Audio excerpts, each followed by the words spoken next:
The city's skyline glittered with the kind of opulence most people could only dream of. Glass towers reflected the morning sun, luxury cars glided silently across private roads, and in the midst of this empire stood the colossal Blackwood estate, a mansion with more rooms than a small hotel, marble floors polished daily, chandeliers imported from Venice, and an army of staff moving like shadows through its halls. It was here, behind golden gates and iron fences, that Alexander Blackwood lived. Alexander, Alex, to his few friends, was the only son of billionaire industrialist Richard Blackwood, a man whose name was synonymous with success. Richard was ruthless in business, feared by rivals, adored by shareholders, and envied by anyone who had ever glanced at the cover of Forbes.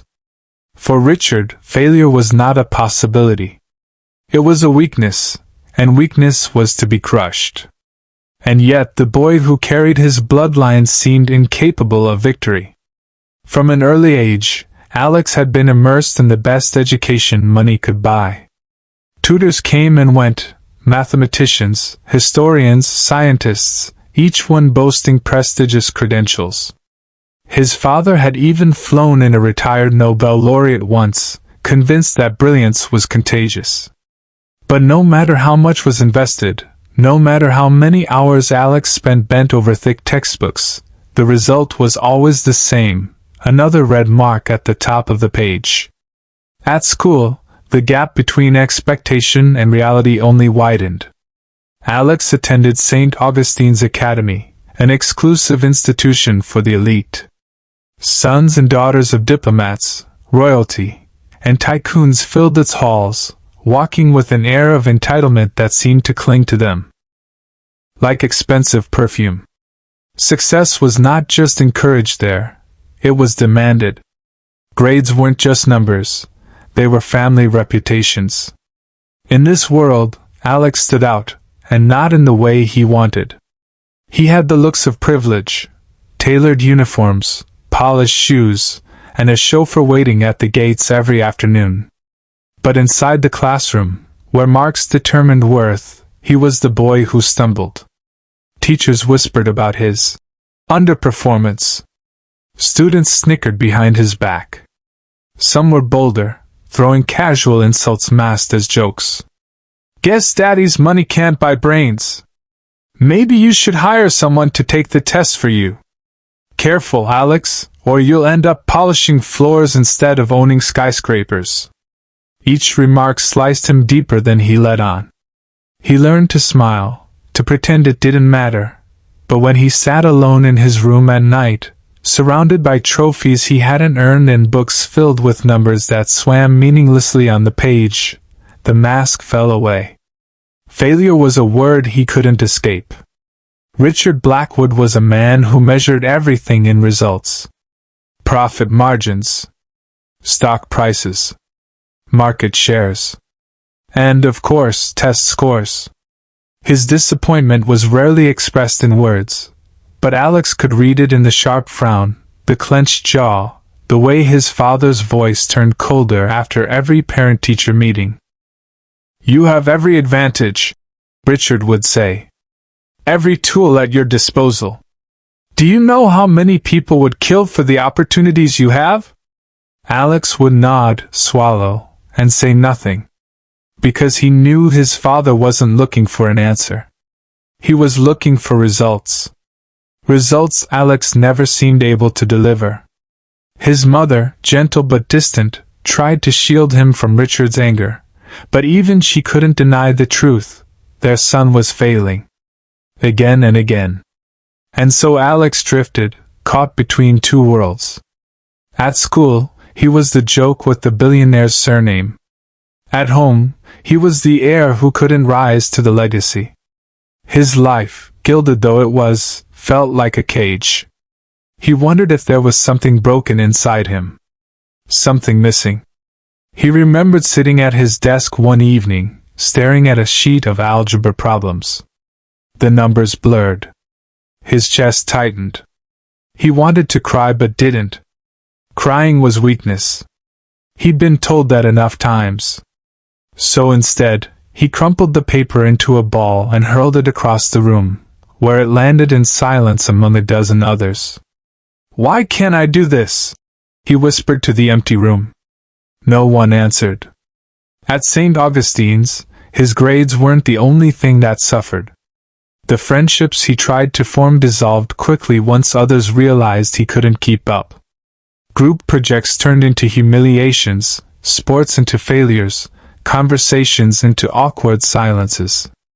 The wealth surrounding him only magnified his isolation. How could a boy with everything have nothing where it mattered most? And yet, beneath the shame, there was something else, something he hardly recognized in himself. A flicker of defiance. Late at night, when the mansion was silent and the city lights twinkled in the distance, Alex would sit on his balcony and think, "I'm not stupid. I can't be. There has to be more to me than this." But the flicker was fragile, easily extinguished by another failed test, another harsh look from his father, another cruel laugh in the hallway. By the time he turned 17, Alex was convinced of one thing: he was a disappointment. Not just to his father, not just to his school, but to himself. And so, he walked the polished hallways of St. Augustine's with his head slightly bowed, trying not to draw attention, trying to exist without taking up space. He became the shadow of the boy he might have been. But someone noticed. Someone who had walked those same hallways for years, mop in hand, eyes lowered out of habit but sharp with experience.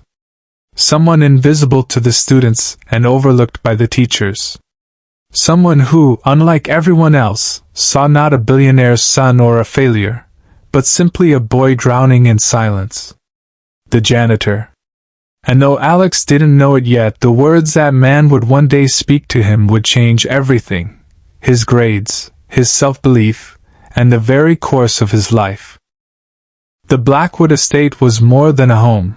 It was a fortress of wealth. Sprawling over 30 acres, it boasted manicured gardens trimmed with surgical precision, fountains imported from Italy, and stables that held horses worth more than most families earned in a lifetime. To the outside world, it was a palace that symbolized success. Inside, however, it was something else entirely. For Alex Blackwood, it was a reminder of everything he lacked. The walls themselves seemed to whisper expectations. Massive portraits of his ancestors, stern men with steel in their eyes and women draped in pearls, lined the corridors. Each painting bore the weight of legacy. Generations of Blackwoods had conquered industries, built empires, and secured fortunes. Alex would often pause beneath those portraits, feeling their painted gazes pierce into him, demanding, "What will you contribute? How will you measure up?" He had no answer. The estate ran like a machine, fueled by a small army of staff, maids, chefs, gardeners, drivers, security personnel. Every task, no matter how small, was handled for him. His shoes were polished before he even woke. His clothes were pressed and laid out on his bed. Meals arrived on silver trays, balanced with nutritional precision. From the outside, it was a dream. For Alex, it felt like suffocation. There was no space for failure in the Blackwood mansion, yet failure followed him everywhere. His father's study became the courtroom of his inadequacies. The room itself was intimidating. High shelves of leather-bound books, a desk larger than some apartments, windows that framed the city skyline like a conquest. It smelled of cigar smoke and ambition. It was here that Richard Blackwood summoned his son after every exam, every report card. "Sit," he would command, gesturing toward a leather chair. Then he'd flip through the papers, his face tightening with each page. 72%? Unacceptable. 59 in mathematics? Do you realize what this means? Your classmates will surpass you. Our name will be dragged into the mud. Each word was a hammer, driving deeper into Alex's chest. "Dad, I tried." No. Trying is for the weak. Results are what matter. And just like that, the conversation ended. Alex would leave the study with the weight of his father's disappointment heavier than the mansion's marble pillars.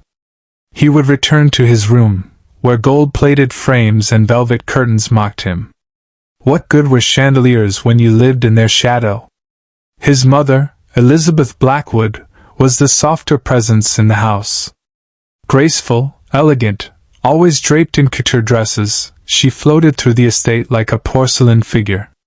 She loved Alex in her way, but her love was quiet, distant, filtered through the lens of etiquette. "You mustn't take your father's words so personally," she'd say, smoothing his hair. "He only wants the best for you." But Alex had learned the translation of that phrase. He wants the best version of himself in you. And Alex was not that version. The strangest part was how invisible he felt in his own home. Staff bowed as he passed, but their eyes slid past him. Tutors taught him formulas, but never asked him how he felt. His parents spoke about him at charity galas as though he were an investment portfolio rather than a person. At night, lying on Egyptian cotton sheets softer than clouds, Alex often stared at the ornate ceiling and wondered, would anyone care for me if I wasn't a Blackwood? If I wasn't rich? If I was just me? The answer terrified him. The school day mirrored the home life. At St. Augustine's Academy, he was surrounded by privilege, but the privilege only highlighted his failures.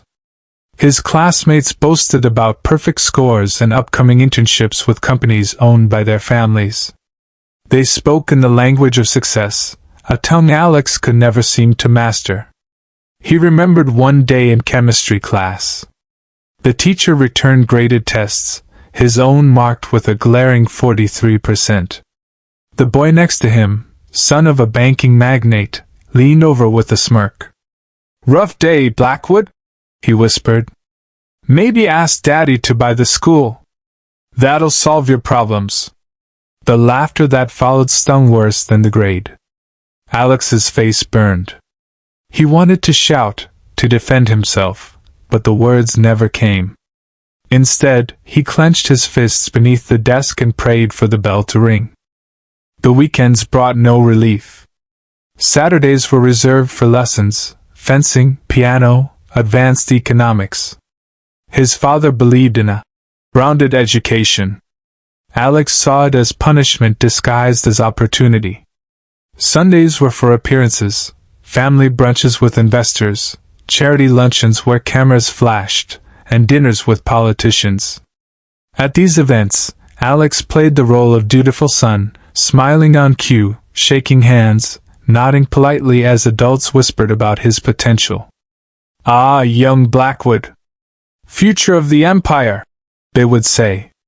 If only they knew the truth. The mansion's grandeur became a prison. The wealth that cushioned his life also crushed him. He had everything and nothing. He could reach for any luxury, yet not for approval. He lived in abundance, yet starved for meaning. It was on one of those heavy nights, after another scolding in his father's study, that Alex wandered the mansion's quiet halls. The chandeliers above threw long shadows across the marble floor. His footsteps echoed, reminding him how alone he really was. He passed the kitchen, where the staff whispered in hushed voices, and the service corridor, where the hum of machines filled the silence. It was here, in this forgotten corner of the estate, that he first saw the janitor, a tall, broad-shouldered man in faded coveralls, pushing a mop across the floor. The janitor glanced up, his eyes meeting Alex's. For a brief second, Alex felt seen, not as a Blackwood, not as a failure, but simply as a boy. The man gave a small nod before returning to his work, as if to say, "I know you're human too." Alex didn't realize it then, but this fleeting encounter marked the beginning of something extraordinary. Because while the walls of privilege towered around him, cold and unyielding, there was a voice waiting in the shadows, a voice that would one day cut through the marble and gold, reaching the boy no tutor, no fortune, and no father could ever reach. The halls of St. Augustine's Academy gleamed with polished wood and marble tiles, a constant reminder of the money that kept them spotless. On any given day, the corridors buzzed with laughter, chatter, and the confident footsteps of the privileged youth who walked them. For most students, these were the best years of their lives. For Alex Blackwood, they were a daily trial. It wasn't just that he struggled with classes. It was the way everyone knew he struggled. Grades at St. Augustine's weren't private affairs. Marks were compared openly, with pride or mockery depending on the outcome. Every exam returned was another public humiliation for Alex, another reason for whispers to follow him down the hall like shadows. "Did you see his score? Lower than mine, and I didn't even study," one boy would murmur, smirking. "Imagine being a Blackwood and failing basic algebra," another would say, rolling his eyes. "Money doesn't fix stupid," someone would mutter, and the laughter would ripple. Alex heard it all, even when they pretended he couldn't. He walked with his books clutched to his chest, eyes lowered, trying to drown out the voices.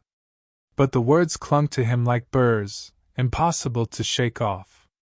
There was one particular incident that etched itself into his memory.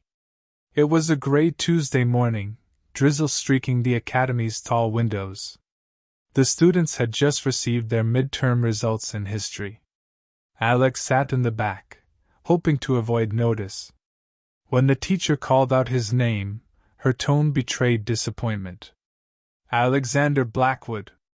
46%. The room erupted. Some students chuckled, others exchanged knowing looks. One boy, the son of a senator, leaned back in his chair and whispered loud enough for the class to hear. "Looks like history isn't the only thing he's failing." The laughter that followed was louder than usual. Even the teacher, though she quickly silenced the room, couldn't hide the flicker of pity in her eyes. Alex felt his throat tighten. He wanted to disappear into the floor. He wished for invisibility, for some miracle that would lift him out of that humiliating moment. Instead, he sat frozen, the blood pounding in his ears, until the lesson resumed.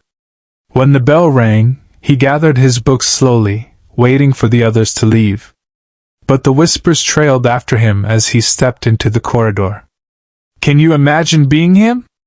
All that money and still nothing to show. His dad must be furious. Bet he'll cut him off. Cut him off. Please. He'll just buy him a diploma." Their voices dripped with envy and scorn, a cruel cocktail that made Alex's stomach twist. Lunchtime was no refuge either.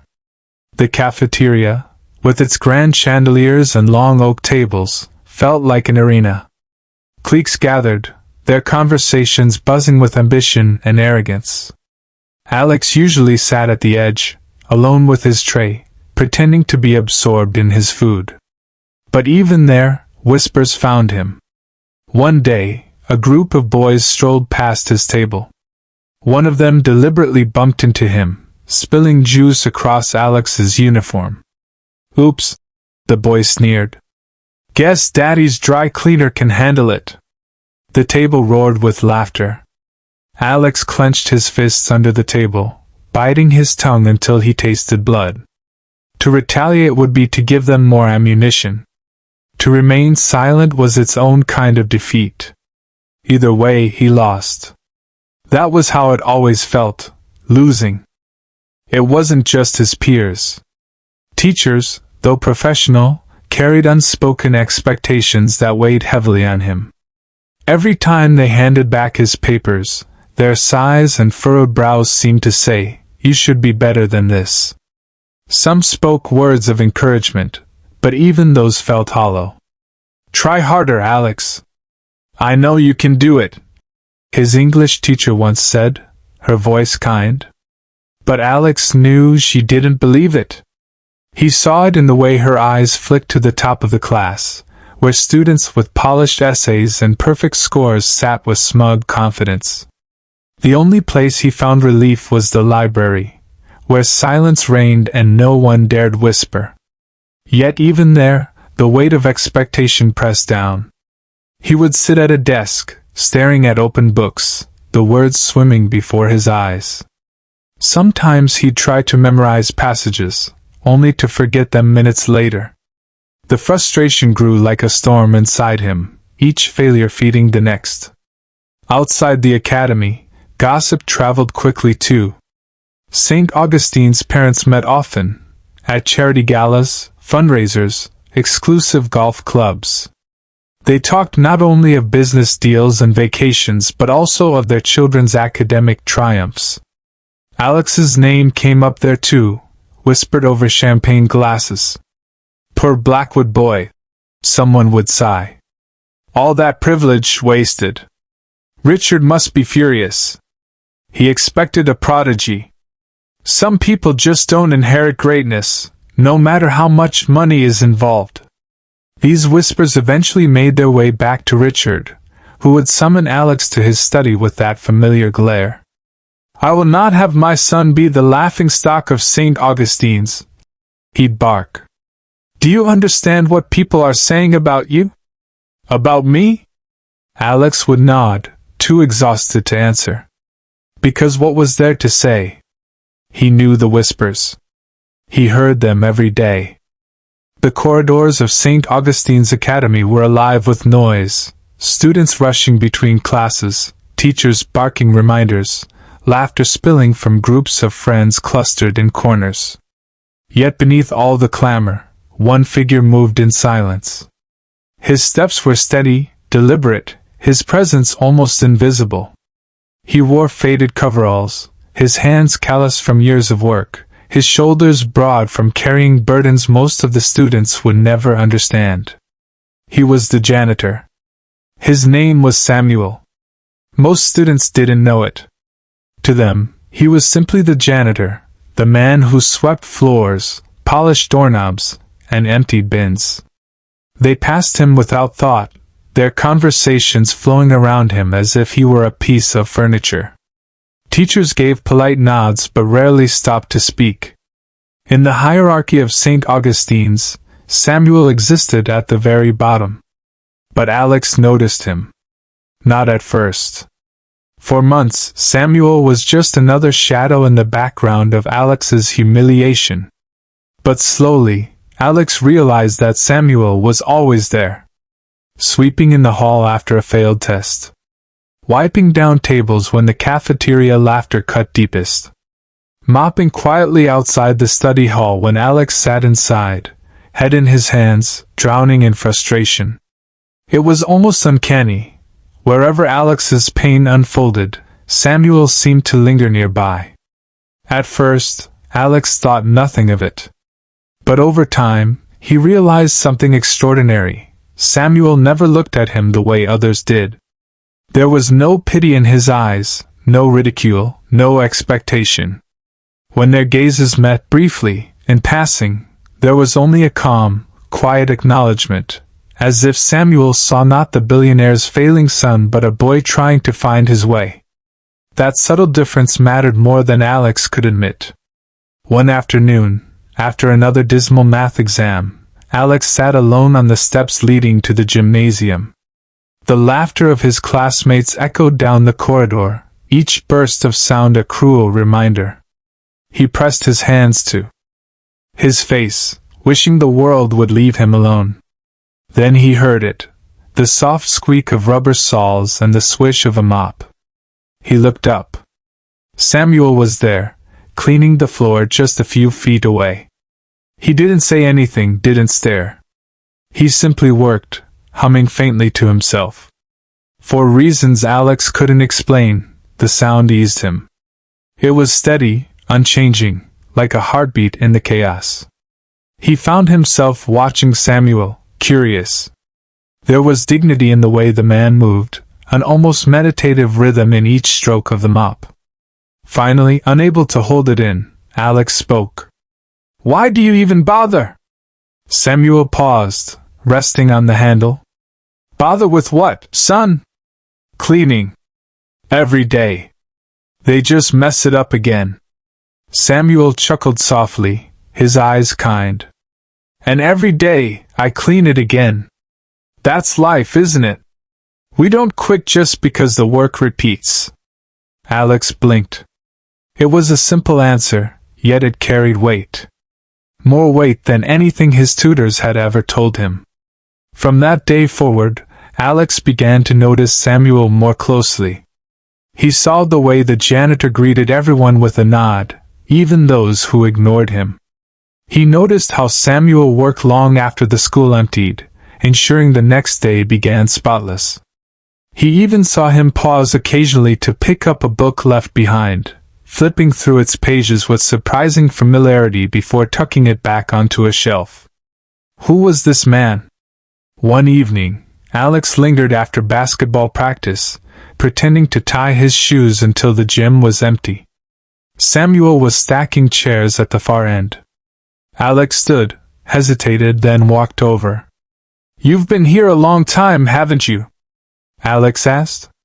Samuel glanced at him, a faint smile tugging at his lips. "Long enough to see boys become men. And some men stay boys." Alex flushed, unsure if the words were meant for him. Do you like it here?" Samuel shrugged. "It's a school. Buildings come and go. It's the people who matter. You learn a lot when you're invisible. You hear the truth in whispers." Alex felt a pang. Whispers. He knew that truth too well. "You hear them talk about me, don't you?" Alex asked quietly. Samuel studied him for a moment, then nodded. "I do." The boy's chest tightened, shame rising hot in his throat. But Samuel didn't speak with cruelty. His tone was matter-of-fact, grounded. "They laugh at me," Alex said. "Say I'm stupid. Say I'm worthless. And do you believe them?" Alex froze. No one had ever asked him that before, not his father, not his mother, not his tutors. I don't know," Alex admitted. His voice cracked. "Maybe." Samuel leaned on his mop, his expression unreadable. "I've seen boys fail tests and still build lives worth living. I've seen boys ace every exam and end up empty inside. Don't let their whispers decide who you are." The words sank into Alex like rain soaking parched earth. Over the weeks that followed, Alex sought Samuel out more often. Their conversations were brief at first, scattered across empty corridors or quiet afternoons. But each exchange carried a wisdom that lingered long after. When Alex complained about his father's disappointment, Samuel said, "Your father's shadow isn't your prison unless you choose to live in it." When Alex despaired over his grades, Samuel replied, "A score measures what you know today, not who you can become tomorrow." When Alex confessed he felt invisible, Samuel smiled gently. Sometimes invisibility is a gift. You see what others don't. Use it. For the first time in his life, Alex felt heard. Truly heard. But Samuel was more than just a quiet presence. He was a mirror. Watching him, Alex began to notice things he'd overlooked. The man carried himself with pride despite his humble job. He faced each day's repetition without complaint, turning even mundane tasks into acts of purpose. Alex began to wonder, if he can find dignity in mopping floors, why can't I find strength in learning? It was a dangerous thought, dangerous because it carried hope. Still, Alex didn't tell anyone about these encounters. Not his parents, not his classmates. It felt like a secret world, a place where judgment didn't reach him. Samuel's words were his anchor in the storm of whispers. One late evening, as Alex gathered his books after study hall, Samuel passed by, carrying a bucket.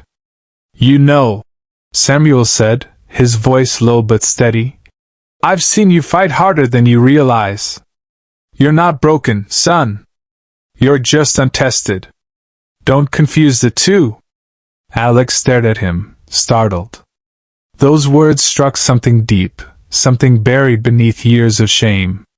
For the first time in a long time, Alex allowed himself to believe maybe he wasn't a failure. Maybe he was just unfinished.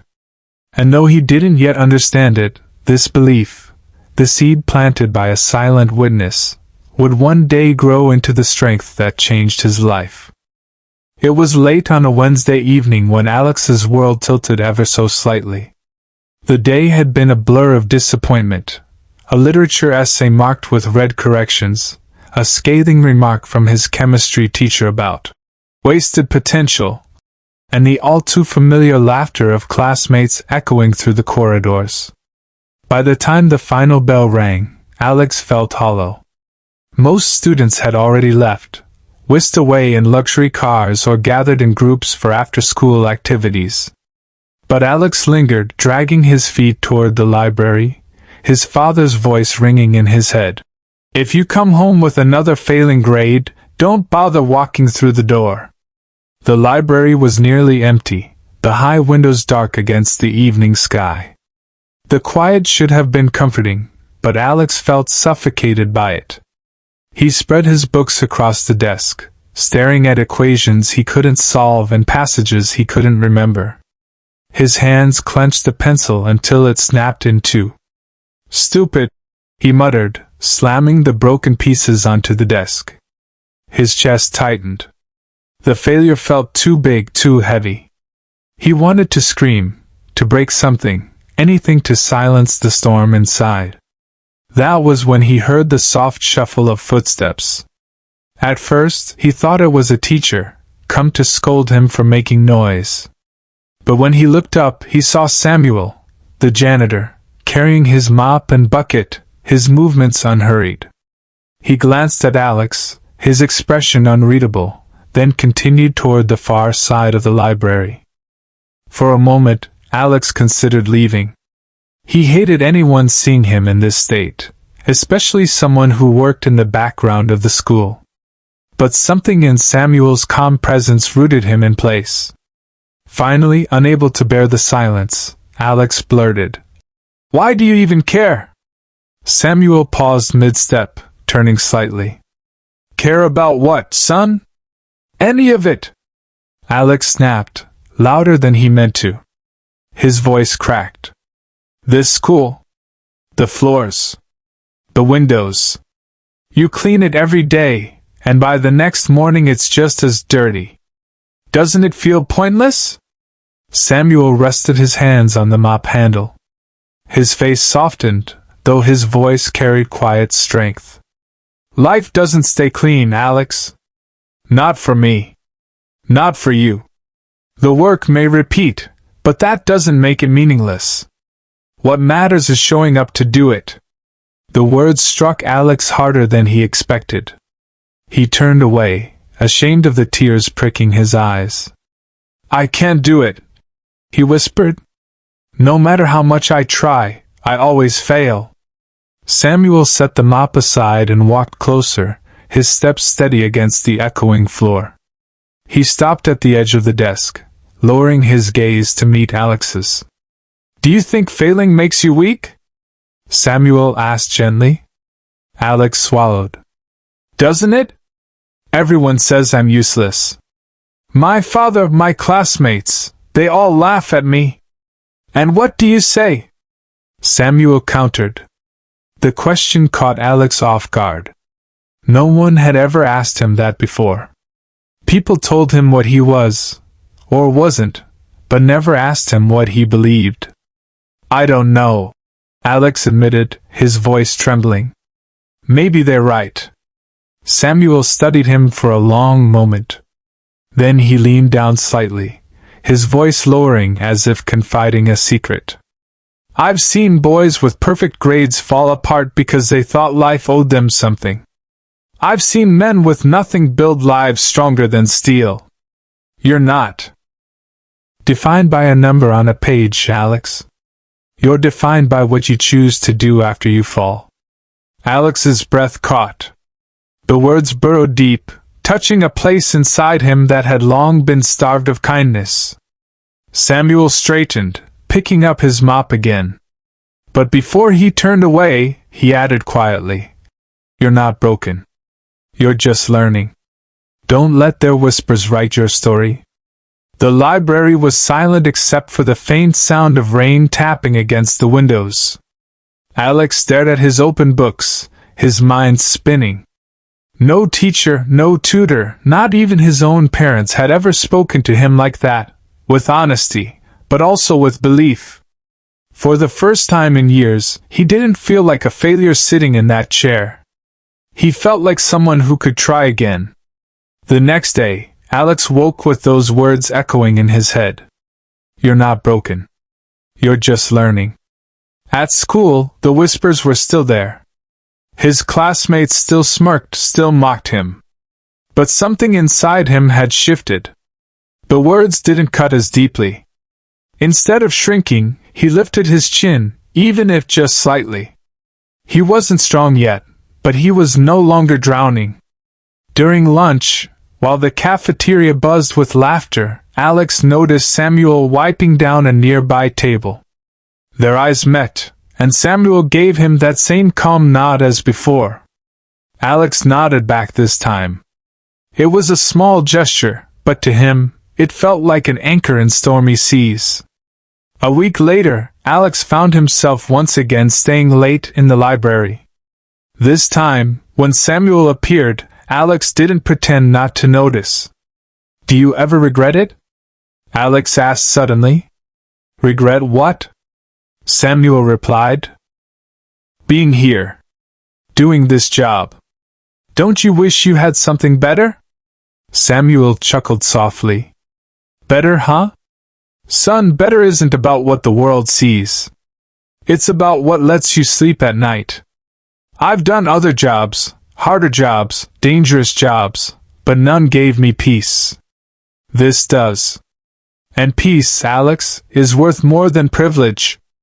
Alex frowned, trying to absorb the words. Peace.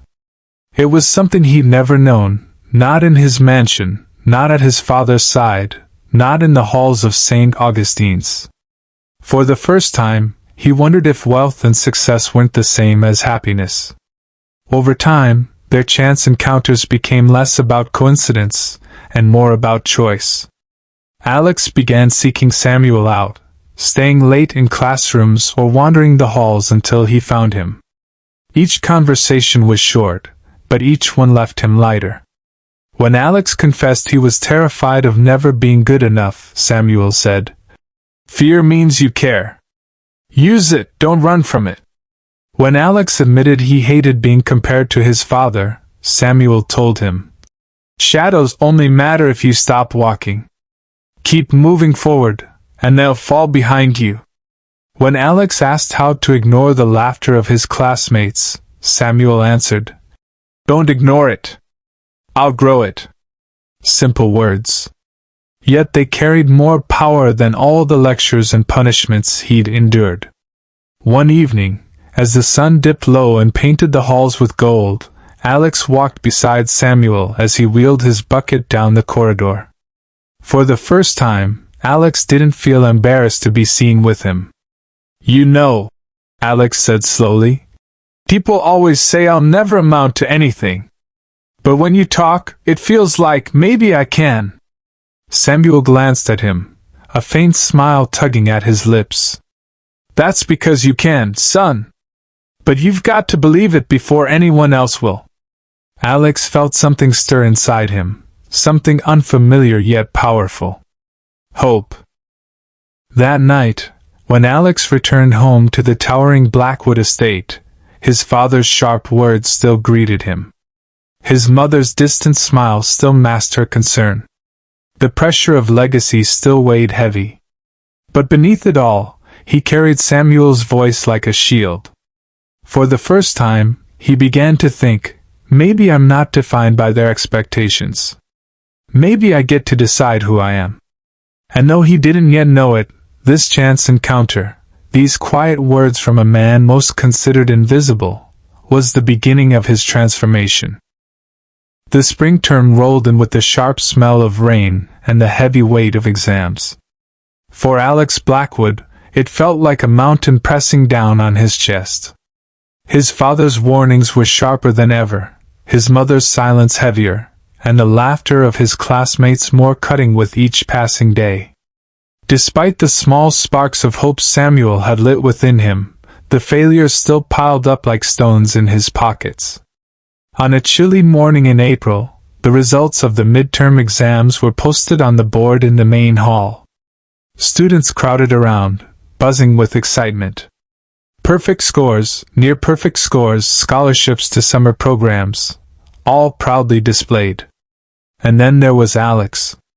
Mathematics, 38%. History, 52%. Science, 41%. His stomach twisted as he scanned the list. Whispers rose immediately, like smoke curling through the air. Blackwood strikes again. Honestly, why does he even bother? His father must be ashamed. Alex turned away, his face burning.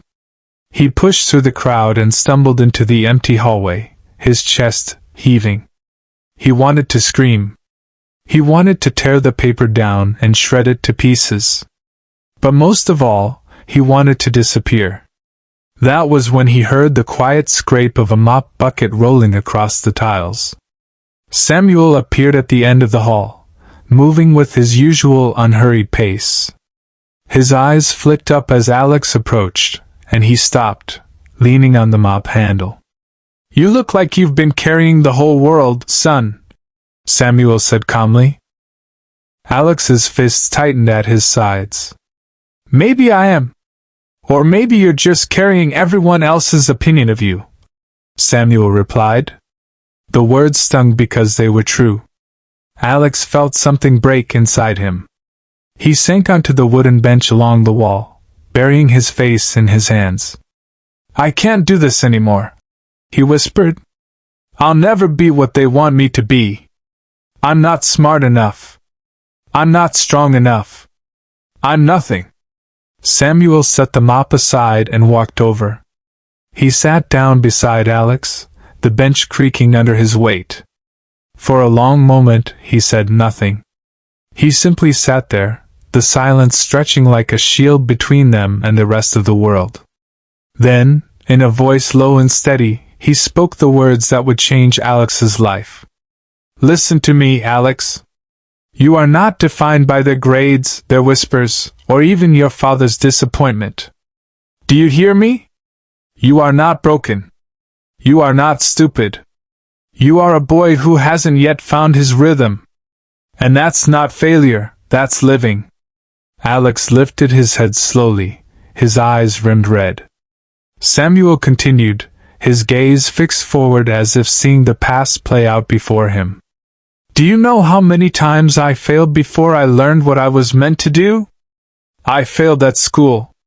I failed at jobs. I failed people I loved. But every failure taught me something, about patience, about humility, about grit. Those lessons don't show up on report cards, but they're worth more than gold." Alex stared at him, the weight of the words pressing against his chest. "But everyone thinks I'm worthless." Samuel finally turned to him, his eyes sharp and unyielding. "Everyone is not you. Their opinions only stick if you let them. Son, you've been giving away your power, letting their voices drown out your own. But here's the truth, the only voice that matters is the one inside you. And until you start believing in it, nothing will change." The words hit Alex like a spark in dry tinder. Something flickered inside him, a tiny flame where there had only been ash. For the first time, Alex asked, "And what if I don't know how to believe in myself?" Samuel smiled faintly. "Then start small. Do one thing today that proves to you that you're stronger than yesterday. It doesn't matter if it's a single problem solved, a single page read. Small steps build mountains. That's how you climb out." The advice was so simple, yet it felt like a revelation. Alex realized he had been trying to leap to the top of the mountain in one jump, failing, and then calling himself useless. He had never thought about climbing one step at a time. That evening, back in his cavernous bedroom at the Blackwood estate, Alex sat at his desk staring at his open textbook. Normally, he would have closed it in despair. But Samuel's words echoed in his head, "Do one thing today that proves you're stronger than yesterday." So he chose a single problem. Just one. He worked through it slowly, fumbling, erasing, trying again. After nearly half an hour, he solved it. His heart raced, not because it was perfect, but because it was progress. The next night he did 2 problems. Then 3. And though he still stumbled, though mistakes still came, each small victory stacked on the last like bricks forming a foundation. For the first time in his life, Alex felt momentum. At school, the whispers didn't stop. His classmates still mocked him. His father still scowled at his grades. But something inside Alex had shifted. Their words no longer pierced him as deeply. He carried Samuel's wisdom like armor. When a student sneered, "You'll never pass the finals, Blackwood," Alex didn't crumble. He simply thought, maybe not yet. But I'll be better tomorrow than I am today. And in that quiet defiance, he found strength. Weeks later, Alex sought Samuel out during lunch break. The janitor was polishing the banisters on the grand staircase. "You were right," Alex said, his voice steady. "I started small. And it's working. I'm not perfect, but I don't feel useless anymore." Samuel gave him a nod of approval, his eyes warm. "That's because you never were. You just needed to see it for yourself." Alex hesitated, then asked, "Why are you helping me?" "You don't have to." Samuel paused, setting his rag aside. "Because once, a man did the same for me. I was young, angry, lost. Thought I was nothing. But he told me the same thing I told you. Failure isn't the end. It's the start of something bigger. I promised myself I'd pass that lesson on. Now it's yours to carry." The weight of those words sank deep into Alex's bones. For the first time in his life, he felt he had been given not just advice, but a gift, an inheritance of wisdom that money could never buy. That night, Alex lay awake in his room, staring at the ceiling. His father's empire, the portraits of ancestors, the whispers of classmates, all of it seemed distant now. What mattered was the fire beginning to burn in his chest, small but steady. Samuel's words had given him something no tutor, no parent, no classmate ever had: belief. And Alex knew that from this moment forward, his story would no longer be written by whispers or grades. It would be written by him. The weeks that followed were unlike anything Alex Blackwood had ever known. His life had always been defined by cycles of failure and shame, but now, for the first time, there was a rhythm to his days, slow, steady, deliberate. It wasn't about sudden brilliance or miraculous transformation. It was about small victories that stacked like bricks, one on top of another, until the wall of his doubt began to crumble. It started with late nights at his desk. The cavernous bedroom in the Blackwood estate, once a place of silent torment, became a workshop of persistence. Alex would sit beneath the glow of his lamp, textbooks spread across the desk, solving problems one at a time. At first, his progress was agonizingly slow. A single equation could take him an hour. But Samuel's words echoed in his head. "Do one thing today that proves you're stronger than yesterday." And so, Alex measured his life not in grades, but in steps. One step forward each night. One page more read. One problem solved. At school, his classmates noticed a shift, though they couldn't put it into words. Alex still wasn't at the top of the class, but he was no longer the easy target he had been. When they whispered, he no longer hunched his shoulders in defeat. He walked straighter, his gaze firmer, as though carrying a secret they couldn't touch. Some mocked him still. "Blackwood thinks he's smart now," one boy sneered in the cafeteria. But Alex didn't flinch. He simply finished his meal and left, letting the insult fall flat.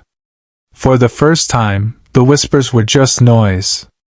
The true test came during a history class. Their teacher, Mr. Alden, assigned a surprise quiz on the causes of the Industrial Revolution. Normally, Alex's stomach would have churned, his hands clammy as he stared at the paper. But this time, something was different. He had actually studied the material, page by page, note by note, night after night. When the paper was returned, a bold 78% glared at the top. Not perfect, not extraordinary, but more than he had ever scored in that subject before. Alex stared at it, hardly believing his eyes. A warmth spread through his chest. For once, the red ink wasn't a mark of failure. It was proof of progress. Mr. Alden paused by his desk, raising an eyebrow. "Better, Blackwood. Much better. Keep this up."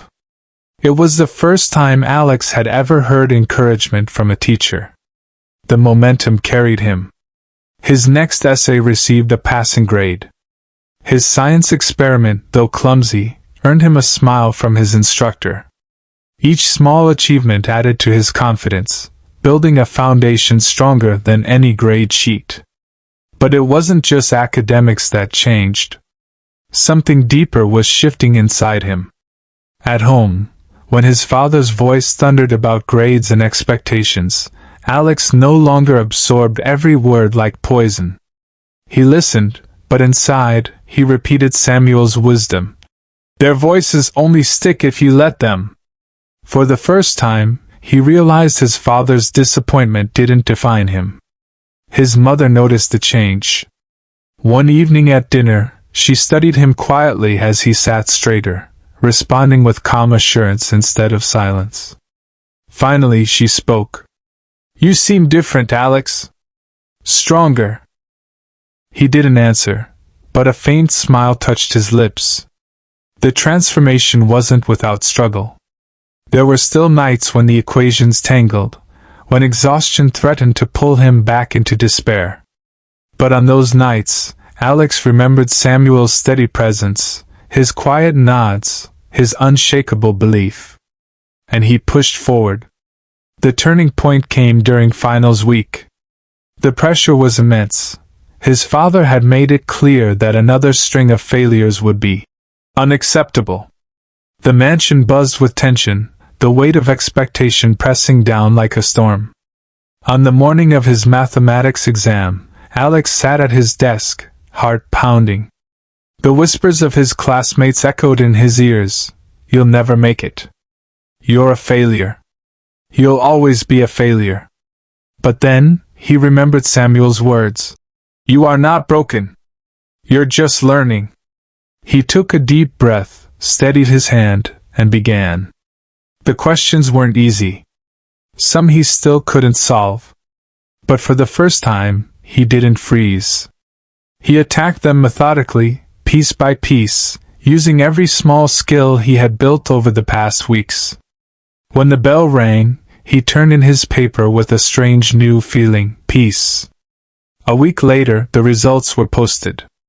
Alex approached the board with his usual dread, but when he found his name, his breath caught.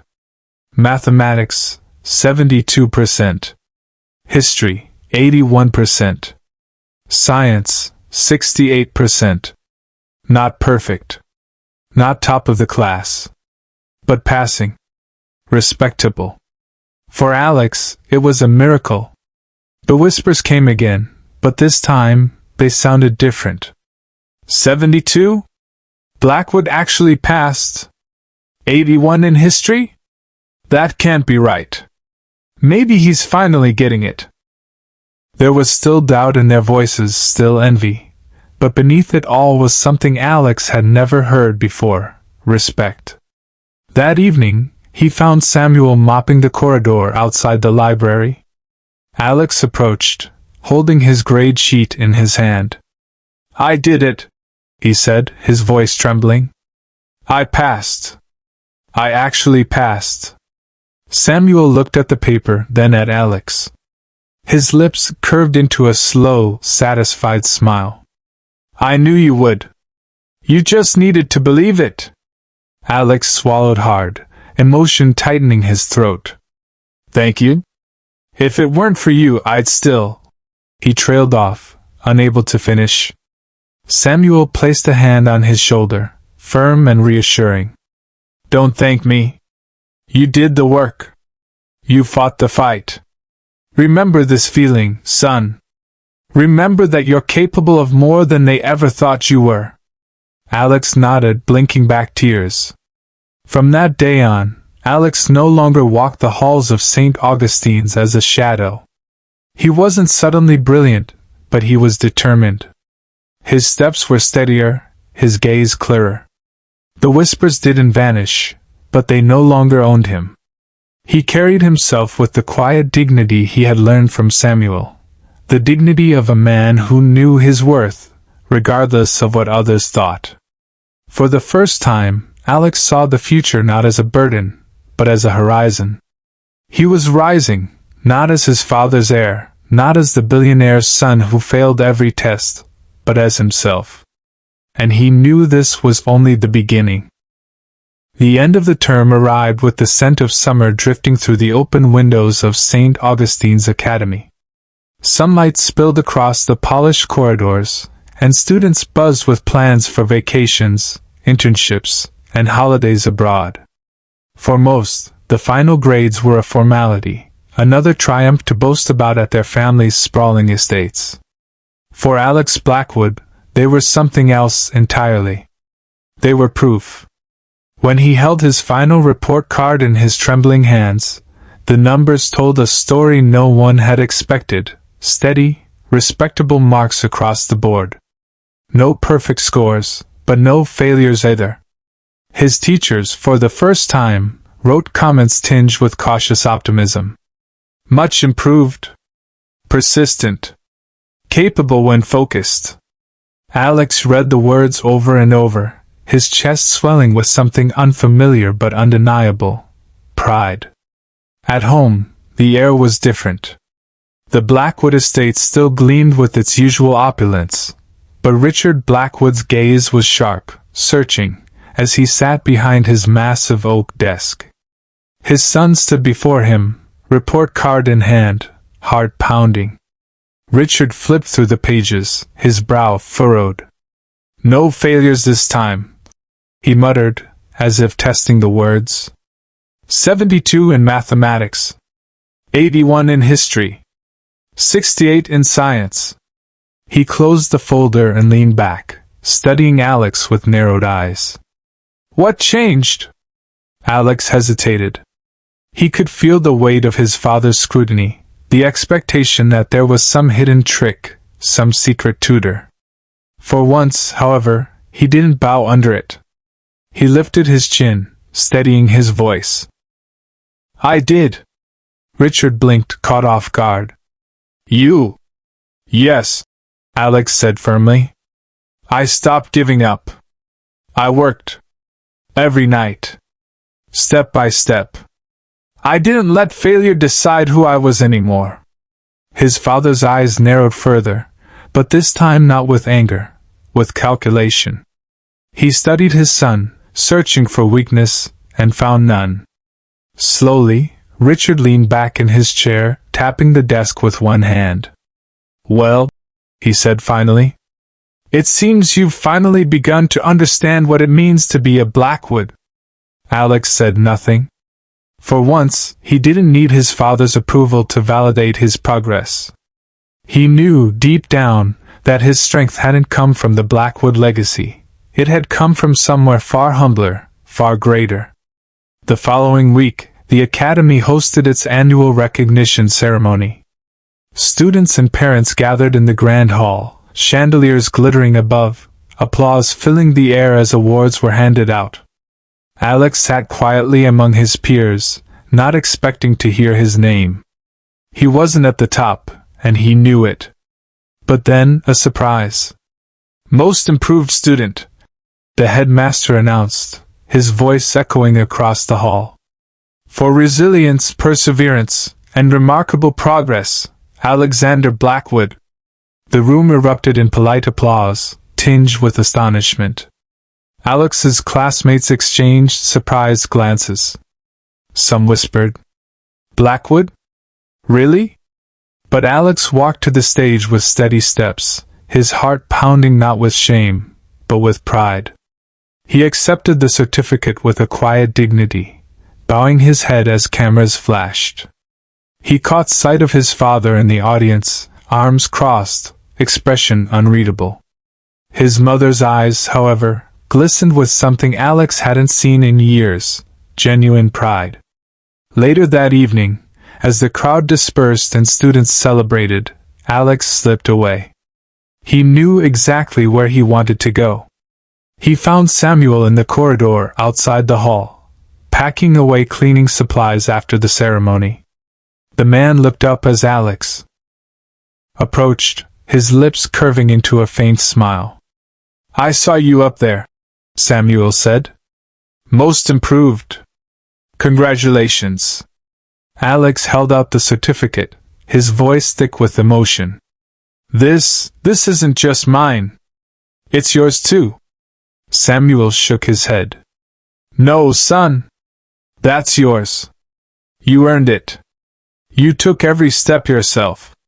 But I wouldn't have started without you," Alex insisted. "You gave me the words I needed. You saw me when no one else did. You taught me more than any tutor ever could." Samuel's smile deepened, his eyes warm. "All I did was remind you of what was already there. The rest was you." Unbeknownst to them, Richard Blackwood had followed. He stood a few paces away, half hidden in the shadows, having overheard the exchange. His jaw tightened as he watched his son speak to a janitor with such respect, such gratitude. For a moment pride battled with pride, the kind built on legacy clashing with the kind born of truth. When Samuel turned to leave, Richard stepped forward. "Wait." The janitor paused, eyes steady. "Sir?" Richard studied him for a long moment, his face unreadable. "You've been speaking to my son." "Yes," Samuel said evenly. "I have. And what exactly have you been telling him?" Samuel met his gaze without flinching. "That he's more than the grades on a page. That failure isn't the end. That he has worth, whether the world sees it or not." Silence hung in the air. Richard's eyes narrowed, then flicked to his son. Alex stood taller than he ever had, his shoulders squared, his chin lifted. For once, he didn't look like a boy crushed by expectation. He looked like a young man standing in his own light. Richard exhaled slowly. "It seems you've done what all the money in the world could not." Samuel inclined his head, his expression calm. "Sometimes the richest lessons don't come from wealth, sir. They come from struggle." That night, as Alex sat on his balcony overlooking the glittering city, he replayed the events in his mind. For years, he had believed himself broken, defined by failure. But now, he understood something deeper. His worth had never been tied to grades, wealth, or even his father's approval. It had been there all along, waiting for him to see it. And it was Samuel, the man everyone else overlooked, who had handed him the key. Alex whispered to himself, "He gave me a lesson worth more than gold." In the weeks that followed, life didn't suddenly become perfect. There were still hard nights, still doubts, still moments of struggle. But Alex no longer feared them. He had tools now, resilience, patience, grit. And he carried Samuel's words like a compass. At St. Augustine's, the whispers didn't vanish completely, but their tone shifted. No longer was he just the billionaire's failing son. Now, he was the boy who had stumbled but risen, the one who carried himself with quiet strength. At home, Richard watched his son with cautious respect, realizing that power and privilege could never teach what one humble janitor had imparted. And Samuel? He continued to move through the halls, mop in hand, steady as ever. Invisible to most, but unforgettable to one. For Alex Blackwood, the lesson was clear: wealth can buy comfort, but it cannot buy courage. It cannot buy dignity. It cannot buy the belief that blooms when someone finally sees you for who you are, not what you're expected to be. That belief, planted in silence and watered by wisdom, had transformed him. And he would carry it for the rest of his life.